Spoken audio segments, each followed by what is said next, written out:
Espiritu po ng Diyos yung gumagamit at sumasama dahil nasa kanyang katotohanan, then even the deep things of God can be explained or what?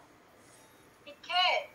Kasi yun po yung sinabi po ng ating Diyos sa loob po ng kanyang salita. So we cannot judge one another. Kinakailangan na tingnan po natin ano ba ang standard po ng Biblia. So kung ako'y manghuhusga, doon wala tayong karapatang humusga, then kailangan i-check ko yung sarili ko. Ano yung kinakain ko? Mature believer na ba ako? Solid food na ba yung kinakain ko? Nauunawaan ko na ba yung secrets of the kingdom of heaven? Nauunawaan ko ba yung prophecy and fulfillment? Then kaya kong sabihin na ito ay mali, ito ay tama. Pero kahit hindi po nauunawaan, nakakapagsabi po ng di maganda, tama po ba yun? Nakakalugod po kaya yun sa harapan po ng ating Diyos? No. Tinuro ni Jesus, we have to love one another or not? We have to love one another. We have to forgive one another. Yes, yun po yung tinuro po ng Panginoong Jesus. So ano ang right po natin para hamakin po yung bawat isa, ang ibang tao, ang ibang organization, meron po tayong right, wala. Pero ito po ay nangyayari dahil meron pong pagkilos po ng kaaway. Pero tayong tumatanggap po ng salita po ng Diyos, we really have to check.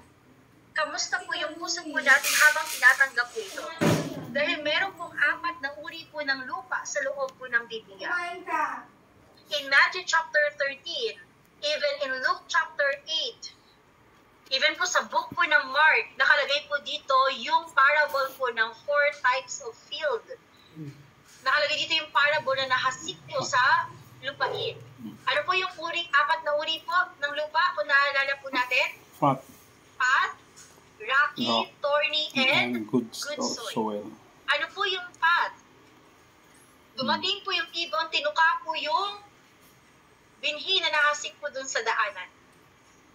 So the word was taken away by the devil. Hindi po naunawaan. Tinangay po ng devil. So narinig po yung salita pero hindi po naunawaan. Hindi po pinakinggan. Then ano po yung nangyari? Yung puso po niya ay katulad po sa isang lupa. Daanan. Sorry po. Yung puso po niya ay katulad po sa isang daanan. At matigas po yung daanan, hindi po ba? Matigas po yung kasi yung dinadaanan po ng mga tao. So, hindi po nakapag-penetrate po yung salita ng Diyos. Hindi po nag-ugat. Kasi po matigas po yung puso. Hindi po naintindihan. Kaya po tinamay po ng devil. How about the rocky field? Scorched when the sun came up. Dumating po yung init po ng araw, natuyo. And then, nalanta na po siya. Ano po sabi po doon in Luke chapter 8 verse 13? Those who fell away in testing due to the word. Dumating po yung persecution, dumating po yung testing, yung trials.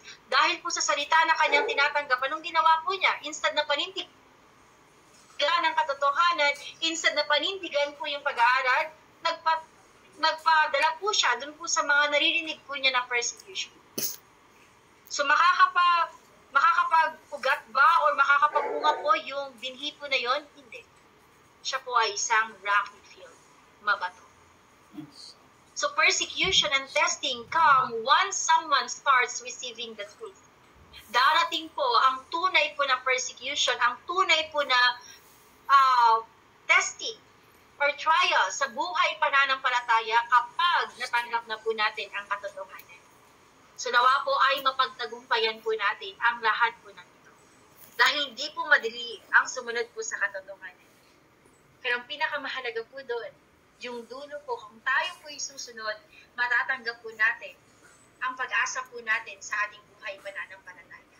Ito po ang pangako po ng Diyos na buhay na walang hanggan at ang kanyang kaharian.